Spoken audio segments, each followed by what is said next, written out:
In this video, we're checking out Rogue Trader era Dreadnoughts. Scifiwargamers. Greetings hobby fans, my name's Marcel and it's my mission to help you explore the hobby. So, Dreadnoughts, did you know they had them all the way...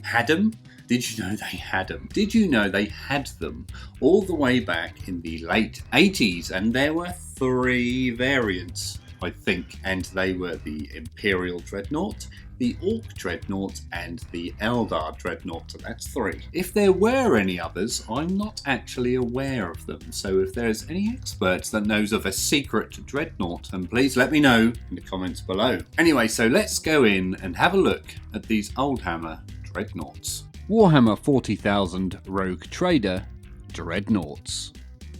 Further development in the field of powered armour and recently acquired intelligence reports on its use by various races have necessitated a thorough reassessment of the most powerful type of personal armour, the Dreadnought suit. The Dreadnought is the ultimate form of personal armour. Inside his giant armoured suit, the wearer, or more correctly, the pilot, controls the Dreadnought's movement, armament, and defences. To an extent, a pilot's awareness becomes merged with his suit's controls, sometimes to the point where man and machine are inseparable. As a result of this peculiar biomechanical relationship, experienced Dreadnought pilots cooped inside their suits for long periods run a high risk of insanity. Perhaps it's fortunate that so few live long enough to go mad. Of those that do survive, some go rogue, joining the notorious Dreadnought bands that roam the galaxy, hiring out as mercenaries or living upon the spoils of wanton pillage. Dreadnoughts are complex machines, requiring special materials to construct and special skills to pilot. Nevertheless, some are more complex than others. Orc-built machines are among the most primitive and least reliable. Human machines are solidly built and efficient. Eldar Dreadnoughts are probably the most sophisticated of all.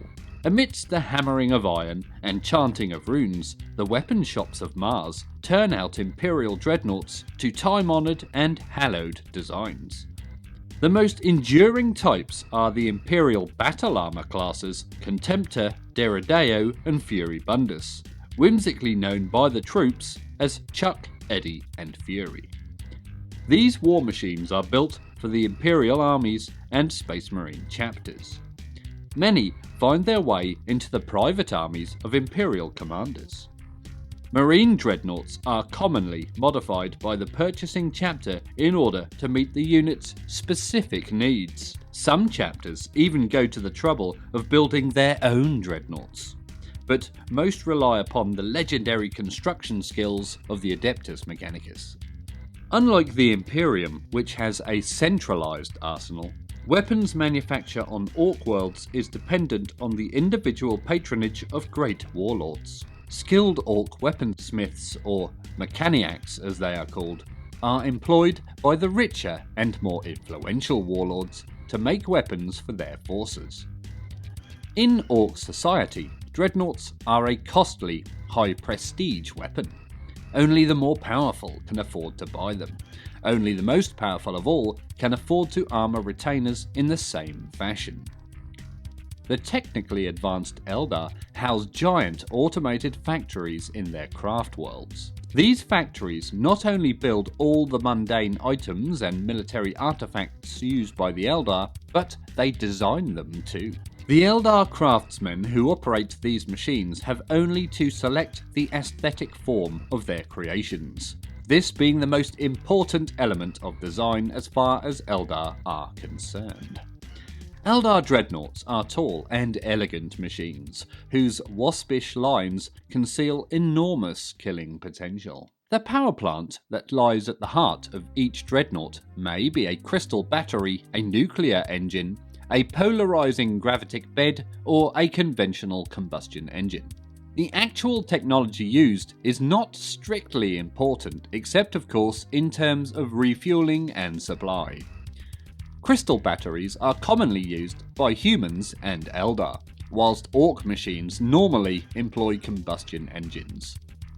The dark smoke given off by these Orc engines has inspired humans to give Orc Dreadnoughts the nickname of boilers. Power transmission is also varied, but the most common system uses hydroplastics coupled to powered actuators. These operate the weapon systems and other minor facilities throughout the machine. Limb manipulation is achieved by electrically motivated fibre bundles which function very much like muscles, contracting and relaxing to drag the Dreadnought's huge bulk forward. The shell of the Dreadnought is made from tough ceramite mouldings. Some Orc Dreadnoughts are built from metals, but these tend to be ridiculously heavy and cumbersome. Ceramite begins life as a thin white liquid which is injected into moulds under pressure. The mould is gradually heated to 300 degrees and then allowed to cool. The moulding is then both tough and durable. Imperial and Eldar Dreadnoughts are further protected by armoured plates made from adamantium. This material is produced in the processing factories in orbit around Mars, as well as on Eldar craft worlds. Each wheel-shaped factory consists of a vast spinning centrifuge several kilometres across. The inside of the rim is maintained at a constantly high temperature by plasma held in place by magnetic fields. Only under these conditions is it possible to melt adamantium so that it flows into moulding chambers built on the outside of the factory rim. Dreadnought control systems vary from primitive driving controls to sophisticated mind impulse links. These differ considerably in efficiency.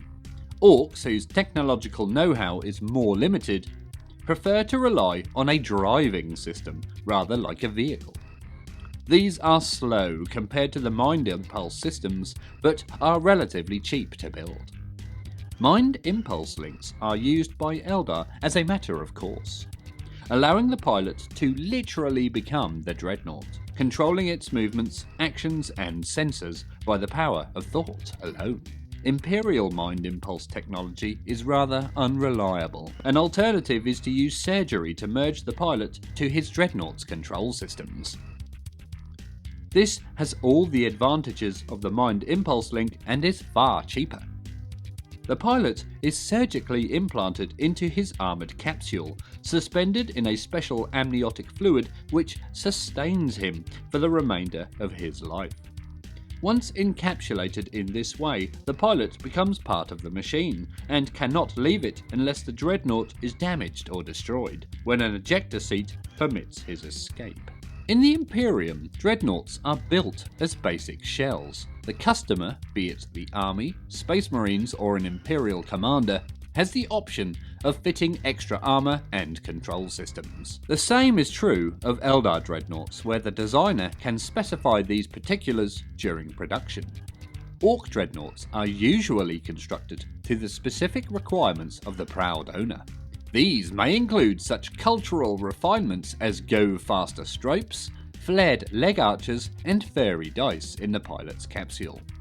Orc Dreadnoughts are often painted red because, as the Orcs say, red ones go faster. Every Dreadnought comprises countless technically advanced subsystems including armoured shells, weapon installations, stowage for equipment, power plant and provision for the pilot. Dreadnought drivers operate their Dreadnought by way of a viz screen with sensor readouts and some sort of manual control. Dreadnoughts may have weapons fitted into their armoured casing or bolted on before battle.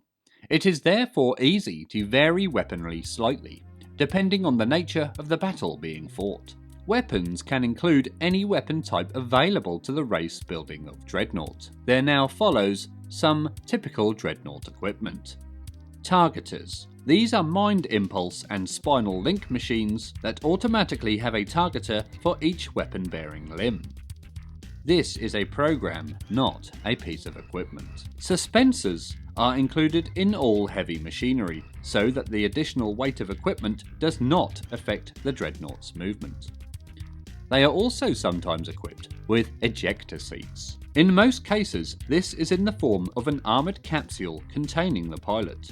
In Orc Dreadnoughts, the process may be less sophisticated. Auto sensors are standard in all Dreadnoughts, except those which are driven. In the case of driven units, external sensors relay sound and vision into the pilot's cabin. However, safety cutouts in the system provide the same level of sensory protection as with auto sensors. Communicators in Dreadnoughts have a 50-mile transmission reception radius and fitted to all Dreadnoughts. There are also optional additional pieces of equipment for Dreadnoughts. First up are targeters. These are only fitted to driven Dreadnoughts. Each targeter is used to fire all the weapons on one limb. There are also sensor packs. These are made up of bioscanners, energy scanners and rad counters. These sensors operate all the time, allowing the Dreadnought pilot to detect a hidden enemy or dangerously irradiated area. There are also power fields and power field synchronizers. These are devices which allow a field to flick off during the brief moment of time it takes to fire a weapon. And lastly, they can be equipped with Jumppacks. These are built into the armoured casing of the Dreadnought's feet.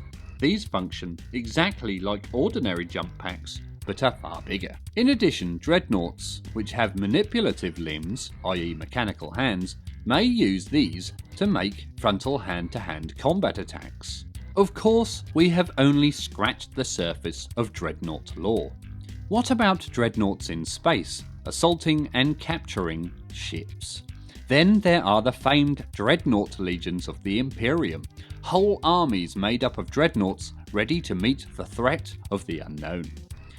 Dreadnoughts could also be converted to perform special functions, such as the giant siege dreadnoughts of the Imperium.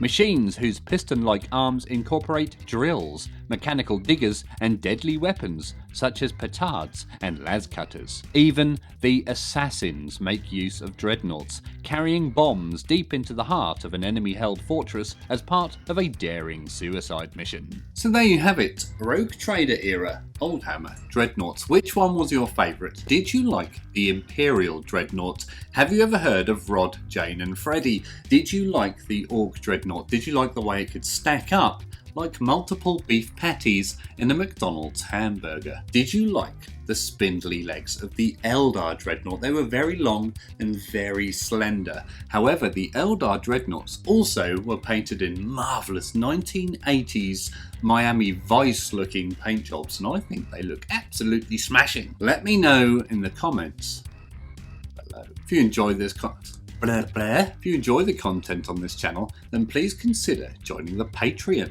the link to which is in the description below. If you want to check out some more Oldhammer videos, and I know you do, then check out the playlist up here somewhere. Please don't forget to like and subscribe. That means you, Andrew. As always, thank you very much for watching, and always remember to drill your barrels.